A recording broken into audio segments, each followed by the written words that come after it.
Bonjour à toutes et à tous, bonjour à tous les suiveurs et à tous les inconditionnels de Grégoire Omnisport. Doomu Gaynde Ndiaye warul tiit warul ragal. Je vous souhaite de passer une excellente fin de semaine. Donc, on va parler de l'équipe nationale du Sénégal, Guinée-Bissau, cap sur la Guinée-Bissau. Donc 23 et 31 mars, on aura la double confrontation face à la Guinée-Bissau. Donc le Sénégal a besoin d'un bon meneur de jeu, d'un bon animateur donc du jeu offensif des Lions du Sénégal. Le Sénégal am na ko léegi, c'est qui? C'est Krépin Diatta. Donc Krépin Diatta, c'est le dépositaire du jeu des Lions du Sénégal. Donc actuellement, donc il est l'animateur. Donc moom mooy animer le jeu des Lions du Sénégal. Gis nañ ko face à l'Eswatini. Donc à l'extérieur, il a délivré 3 passes décisives et il a été exceptionnel. Donc on l'a vu sur corner, passe profondeur, passe en retrait. Donc Krépin Diatta a étalé toute sa palette technique face à l'Eswatini. Donc actuellement, loolu bokk na ci certitude Aliou Cissé. Donc le manager des Lions du Sénégal s'appelle Krépin Diatta. Donc Krépin Diatta début d'année 2020 bi neexul parce que après la trêve dafa xawoon blessé, mais les 2 derniers matchs donc il a été titulaire avec le club de Bruges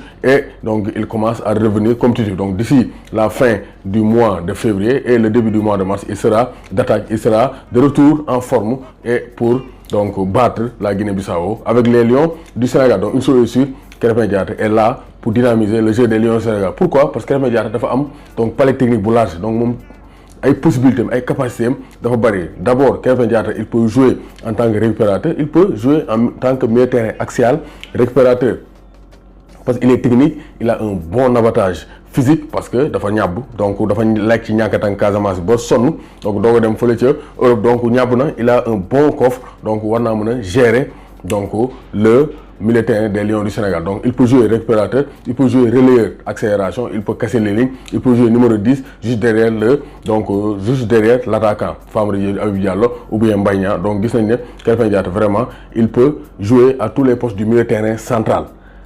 En plus de cela, il peut jouer à droite ou bien à gauche. Gis nañ ko Sadio Mané ba mu génnee face à l'Eswatini moom moo déporté wu sur le côté gauche te c'est lui qui a amené tous les buts.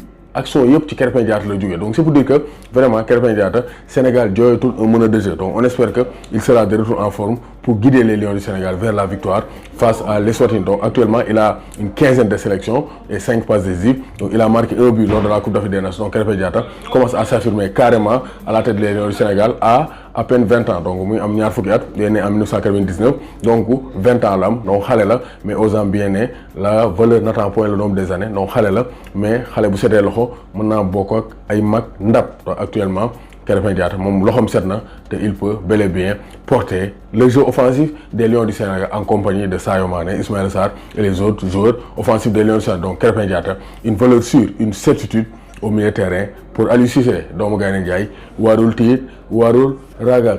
Krépin Diatta Diatta Ndiaye Ndiaye Dibi wala Ndiaye Dragon wala Ndiaye Illimix yéenay choisir.